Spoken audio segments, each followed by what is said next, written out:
दोस्तों आज की वीडियो आपके दिल्ली यूनिवर्सिटी एडमिशन्स के लिए सबसे ज़्यादा इम्पॉर्टेंट वीडियो होने वाली है, क्योंकि आज की वीडियो में मैं आपको समझाने वाला हूँ कि दिल्ली यूनिवर्सिटी एक्चुअल में अपने पर्सपेक्टिव से आप लोगों को सीट कैसे एलोकेट करती है।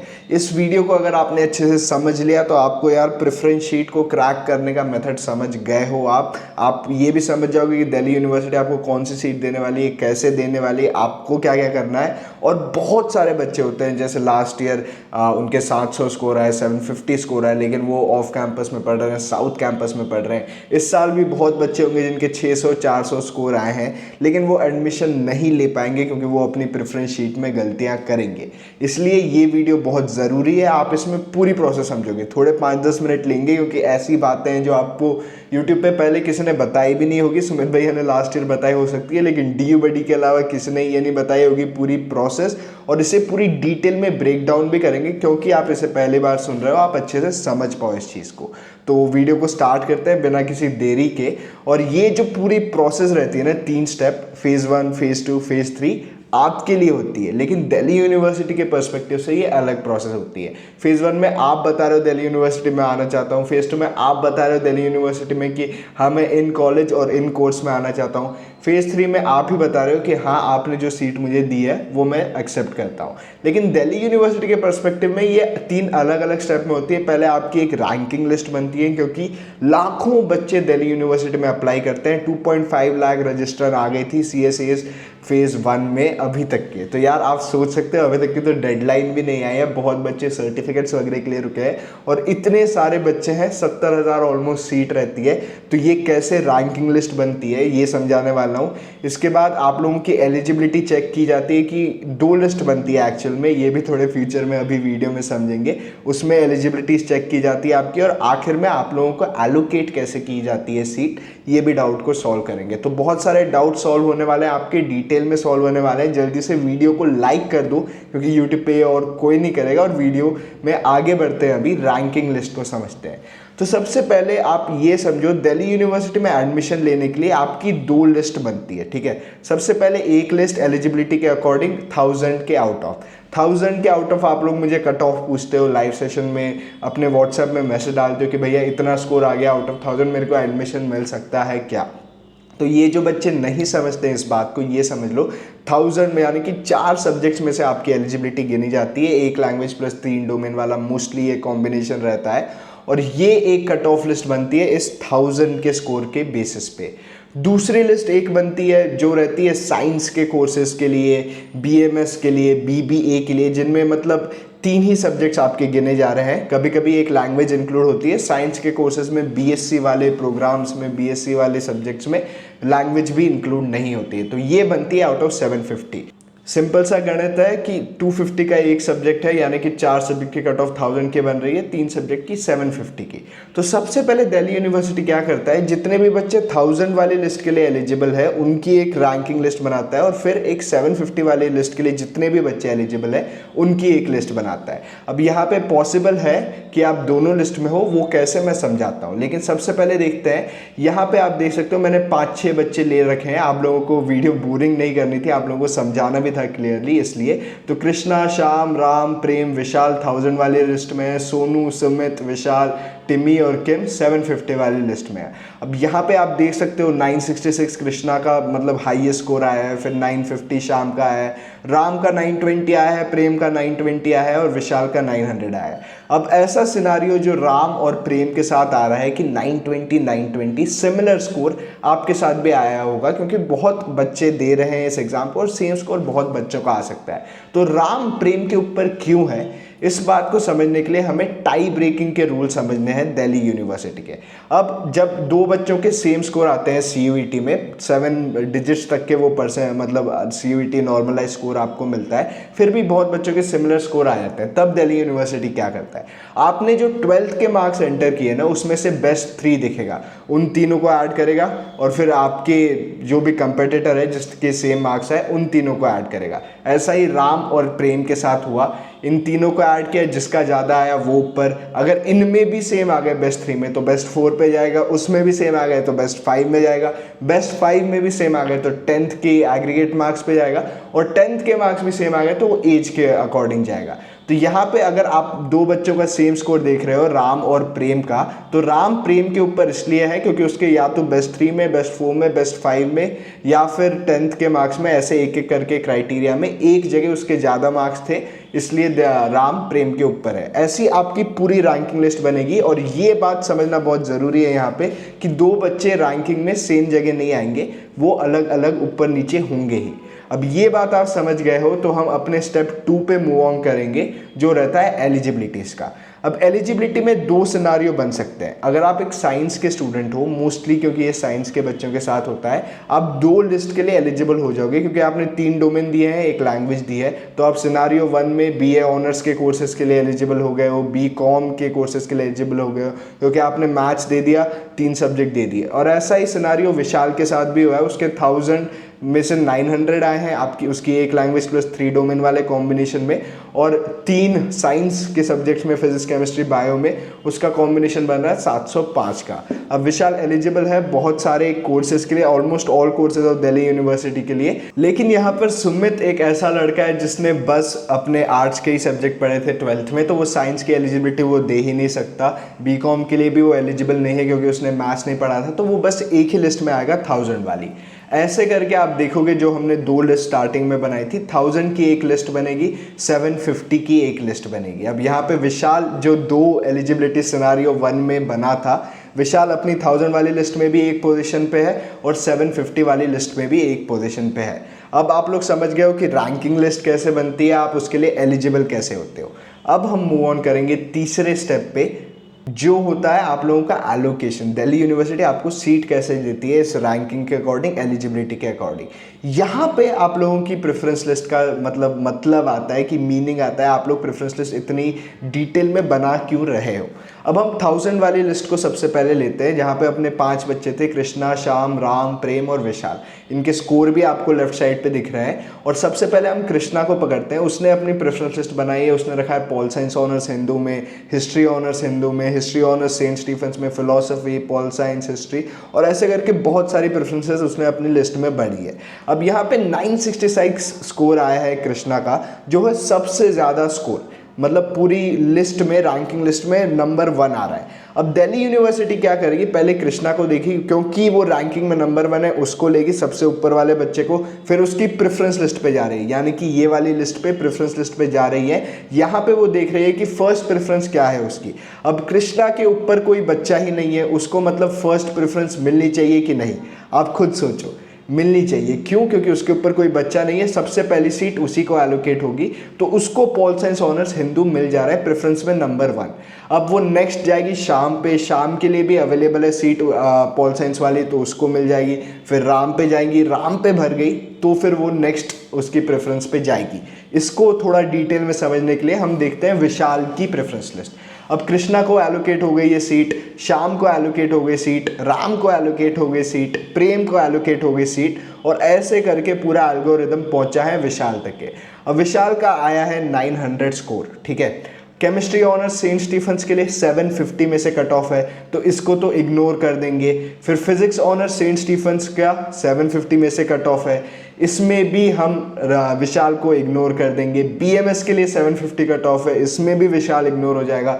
फिर पॉल साइंस ऑनर्स हिंदू पे पहुंचा, यहाँ पे 1000 में से 900 स्कोर है विशाल का, और 966, 950, 920 कट ऑफ मान लेते हैं। Last admission pol science Hindu की सीट पे अनरिजर्व कैटेगरी में 920 पे हुआ है, तो ये वाली सीट 920 पे कट हो गई है, राम को ही एडमिशन मिला है, तो उसके बाद विशाल के लिए सीट बची ही नहीं है। अब दिल्ली यूनिवर्सिटी उसके नेक्स्ट प्रेफरेंस पे जाएगी, जो उनकी प्रेफरेंस लिस्ट में विशाल की दिख रहा है, BCom honours in Hindu college.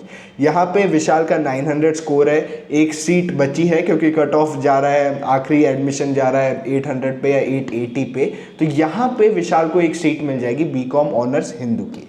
Delhi university ने क्या किया है यहाँ पे आप डिटेल में अच्छे से समझो। दिल्ली यूनिवर्सिटी ऊपर से नीचे गई, इसके लिए एलिजिबल है, नहीं ये वाली लिस्ट में नहीं है, इसके लिए एलिजिबल है, ये वाली लिस्ट में नहीं है, ये वाली लिस्ट में नहीं है। पॉल साइंस ऑनर्स के लिए एलिजिबल है, लेकिन इसके ऊपर के बच्चों ने सीट भर दी, तो ये वाली सीट मैं दे नहीं सकता। आखिर में वो BCom ऑनर्स पे पहुंचा, इसका स्कोर सही है इस सीट के लिए, और यहाँ पे इसकी सीट अवेलेबिलिटी भी है, तो इसको एडमिशन हम BCom ऑनर्स हिंदू में दे देंगे।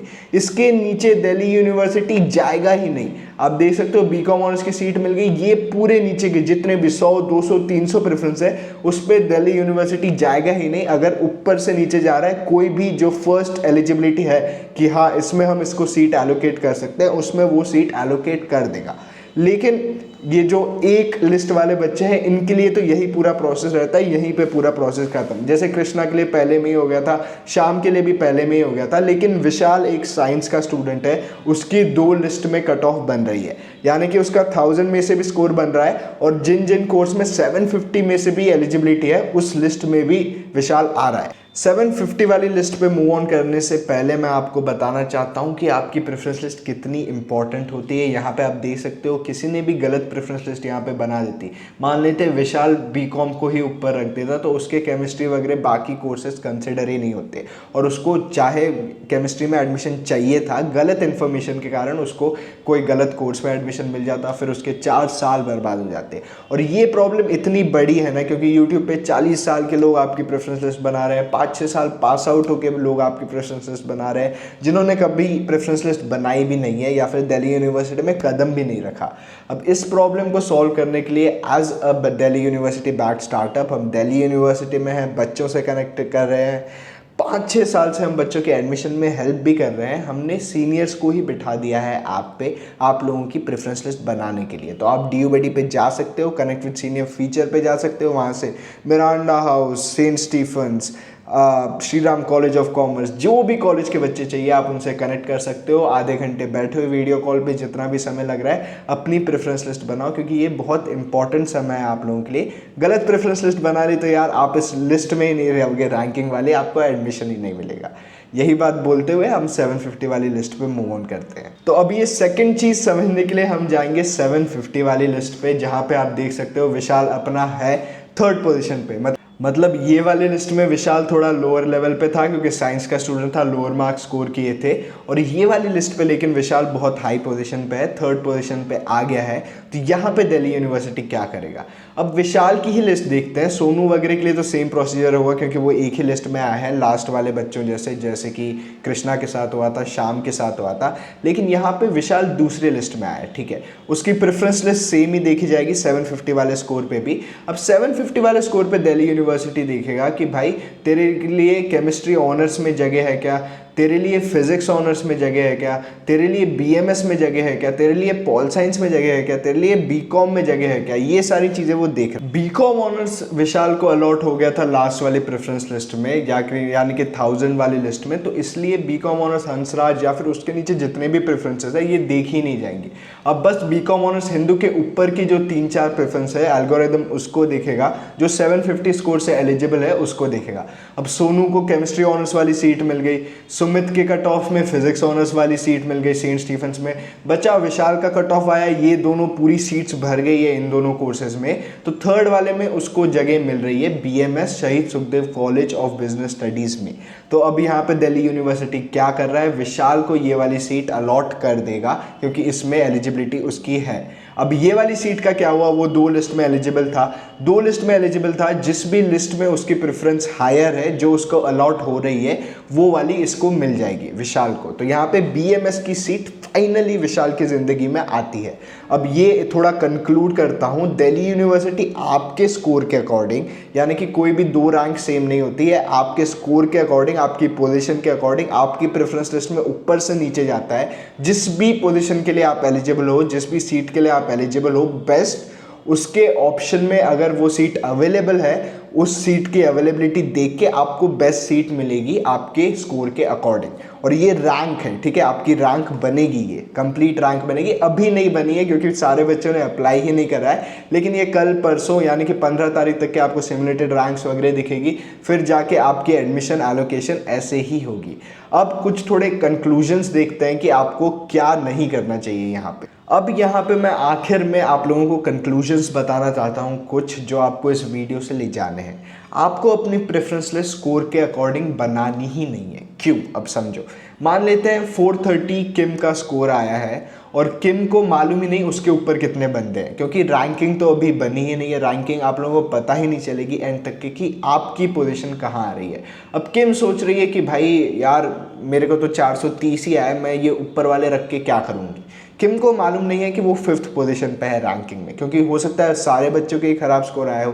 किम ने डाल दिया स्वामी श्रद्धानंद या फिर कोई और lower ranking off campus college ऊपर, तो उसको तो फर्स्ट में वही मिल गया। लेकिन किम का चांस हो सकता था कि उसको केमिस्ट्री ऑनर्स मिल पाए, पॉल साइंस ऑनर्स मिल जाए हिंदू से, ये सारी चीज़ें उसके लिए पॉसिबिलिटी में थी। लेकिन उसने सोच लिया यार मैं स्कोर के अकॉर्डिंग बनाऊंगी, मैं अपना कोई ऑफ कैंपस का कॉलेज ऊपर रख दूंगी, उससे मेरे को मिल जाएगा। नहीं, आपको ऐसा नहीं करना है। चाहे आपका जो स्कोर हो, आपको वैसे ही बनानी है जैसे आपके 1000 on 1000 आए या फिर 750 on 750 आए।